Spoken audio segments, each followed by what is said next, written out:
في حاجات كده بتكون عندنا في البيت وبنرميها وفعلا ما بيكونش لها اي استخدام خالص. الفيديو النهارده بقى هنشوف فيه افكار حلوه جدا وكمان كلها فعلا هتكون مفيده قوي. اول فكره عندنا النهارده هستخدم فيها كده اي مشترك قديم يكون بايظ ويكون طبعا ملوش استخدام. هبتدي كده ان انا اجيبه والسلك بتاعه بقى هبتدي كده ان انا اخد منه مقاسات كلها هتكون مقاسات واحده. حط بقى كده لايك جميل زيك وكمان اكتبي لي اجمل تعليق ليك الجميله وتعالوا بقى نشوف افكارنا. هعمل كده كذا واحده زي ما احنا شايفين مع بعض وزي ما قلنا كلهم هيكونوا نفس المقاس. بعد ما خلاص بقى عملناهم كلهم والدنيا كلها تمام ده بقى هيكون الشكل بتاعنا. هجيب بقى دلوقتي كده اي معلقه تكون عندي زي ما احنا شايفين مع بعض، وكل اللي احنا هنعمله هجيب بقى دلوقتي السلوك بتاعتي وهعمل بس تانية بسيطه قوي بالشكل ده. هحط بقى كده نقطتين شمع كويسين وهبتدي بقى ان انا اثبت الجزئين دول في بعض زي ما احنا شايفين مع بعض بالشكل ده. اخدمها كويس جدا بالشمع علشان طبعا ما تفكش معانا بقى خالص بعد كده. وده هيكون بقى الشكل اللي احنا محتاجين نوصل له.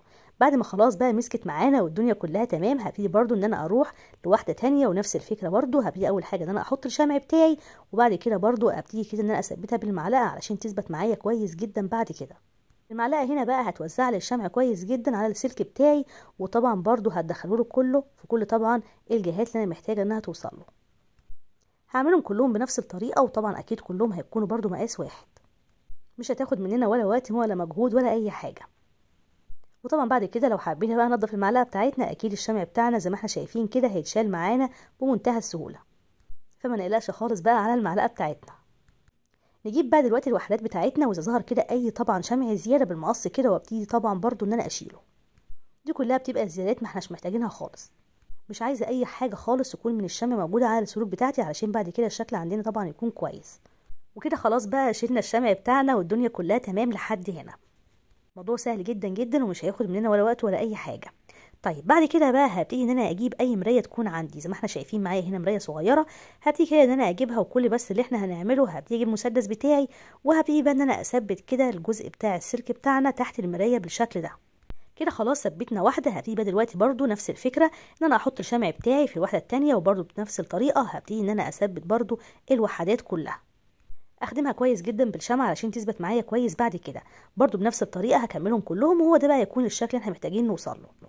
بعد ما خلاص عملناهم كلهم والدنيا كلها تمام لحد هنا هو ده بقى بيكون الشكل بتاعنا.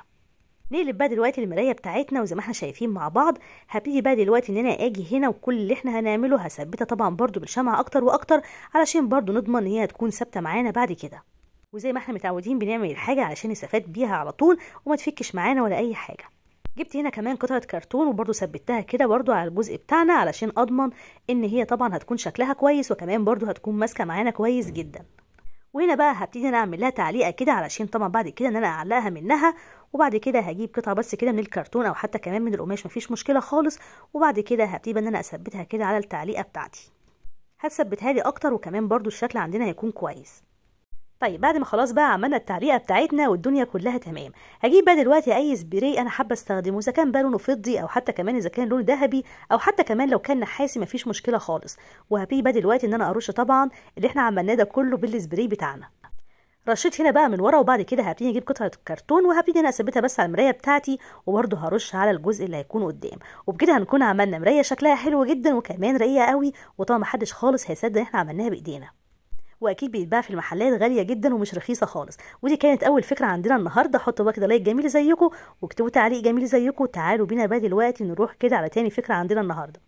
وتاني فكره بقى عندنا النهارده هستخدم فيها هنا شنط المحلات. طبعا حلوه جدا وكمان برضو الماتيريال بتاعها بيكون حلو قوي، فحلو جدا ان احنا نستخدمها في الاعمال بتاعتنا. هاجي بقى هنا على الشنطه بتاعتي واول حاجه كده هستغنى خالص عن الايد بتاعتها وبعد كده هبتدي بقى ان انا افتحها من الجناب بالشكل ده. برضو خلينا متفقين احنا ممكن جدا نستخدم اي مقاس للشنط او حتى كمان برضو اي الوان متوفره عندنا. كده بقى الشنطه بتاعتنا بقت عباره عن قطعه قماش ممكن جدا بقى نشكلها براحتنا خالص. نجيب بقى المقص بتاعنا وكل اللي احنا هنعمله دلوقتي ان احنا كده هنعمل منها شرايط بالشكل ده. بعد كده بقى هبتدي ان انا اجيب هنا اي فايبر يكون عندي اذا كان بقى من مخده قديمه كده ما بنستخدمهاش خالص او حتى كمان القطن العادي اللي بيكون في الصيدليات مفيش مشكله خالص، ممكن نستخدم اي حاجه متوفره عندنا. نجيب بقى الفايبر بتاعنا وهبتدي بقى دلوقتي ان انا احطه كده في الشنطه بتاعتي، وطبعا زي ما قلنا احنا كده كده فاتحينها.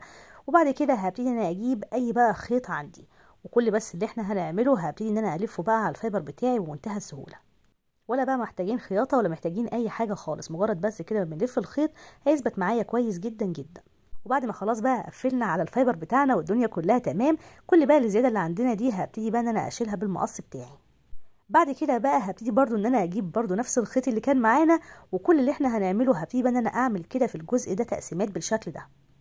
هلف اول حاجه كده كذا لفه، وبعد كده هشد كويس، وبعد كده برضو هبتدي انا الف كذا لفه الناحيه التانية علشان تديني الشكل اللي انا محتاجه ان انا اوصل له. زي ما احنا شايفين نفس الفكره برضو هبتدي الف بالطريقه دي، وبعد كده هكمل برضو بنفس الطريقه. هتدينا شكل كده زي شكل المثلثات بالطريقه دي. ما نقلقش خالص، هتظبط معانا بعد كده. مجرد بس ما اعمل بقى اخر جزء هتلاقي الدنيا كلها بانت معانا والدنيا كلها تمام. بعد ما خلاص عملناها بقى والدنيا كلها مظبوطه لحد هنا، هاجي بقى دلوقتي هنا وهبتدي بس ان انا اثبت كده الاسترس ده، هيدينا شكل حلو جدا وكمان برضو هيظهرها لنا اكتر واكتر. كان عندي هنا بقى الفروع الخضراء دي كانت ورد قديم، هبتدي كده ان انا اجيبه واحط بس كده عليه شمع بالشكل ده، وبعد كده هعمله بالطريقه دي، وبعد كده هثبت عليها بقى الجزء اللي احنا عملناه مع بعض. نجيب بقى غطا البرطمان بتاعنا اللي احنا هنستخدمه دلوقتي، واول حاجه عندي هبتدي كده ان انا احط طبعا عليه شمع، وبعد كده اجيب قطعه تانية من طبعا برضو الجزء اللي احنا كان معانا من قبل كده. هيظهر بقى عندنا هنا زياده، هبتدي انا امشي عليها بالمقص كده لحد طبعا ما اخلصها كلها. وبعد ما خلاص بقى عملناها والدنيا كلها مظبوطه، هاجي بقى دلوقتي هنا على الجزء اللي احنا طلعناه من الاول خالص، وهبتدي بس كده ان انا احط كده خط رفيع من الشمع، وبعد كده اعمل تانية بسيطه جدا بالشكل ده.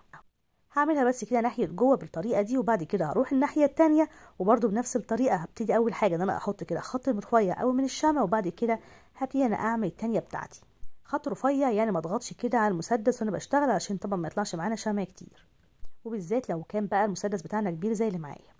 ناخد بقى البرطمان بتاعنا وكل اللي احنا هنعمله دلوقتي، هبتدي اول حاجه ان انا احط الشمع بتاعي، وبعد كده بقى اثبت الجزء اللي احنا عملناه مع بعض. ممكن طبعا نستخدم اي برطمان احنا حابين نستخدمه، بس على فكره يستحسن ان هو ما يكونش صغير علشان بعد كده ياخد معانا حاجات كتير. بعد ما خلاص بقى ثبتناه والدنيا كلها تمام، هاجي بقى من ناحيه فوق هنا وهبتدي ان انا احط الشمع بتاعي، وبعد كده هبتدي ان انا استخدم هنا حبل الخيش، هيبقى حلو جدا وكمان برده هيليق قوي على الالوان اللي احنا مستخدمينها.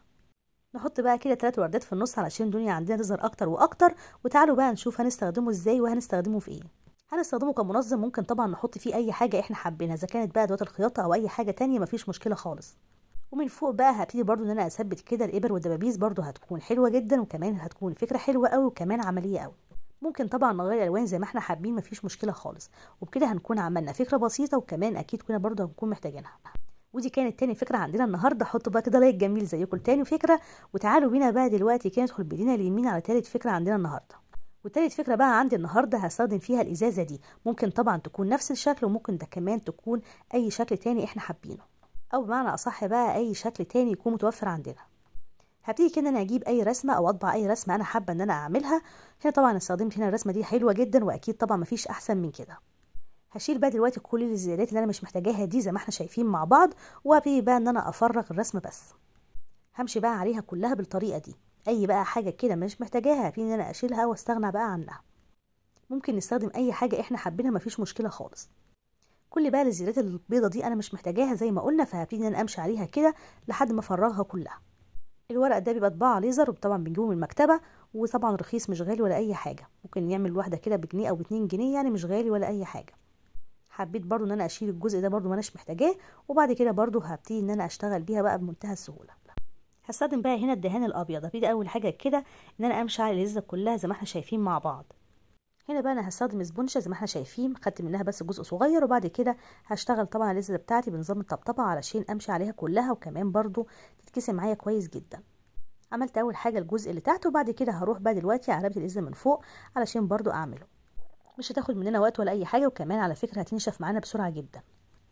بعد كده هستخدم هنا بقى الورنيش المائي علشان احافظ على اللون بتاعي اللي انا استخدمته في الاول خالص، وكمان برضو علشان محتاجه ان انا الزق بقى طبعا الكلمه بتاعتنا الجميله اللي معانا. حطيت كده جزء من الورنيش بتاعي، وبعد كده هبتدي بقى دلوقتي ان انا اثبتها بالطريقه دي، واحط عليها برضو الورنيش المائي علشان اضمن يثبت معانا كويس جدا، وكمان برضو علشان يكون طبعا بعد كده يتحافظ عليها كويس جدا.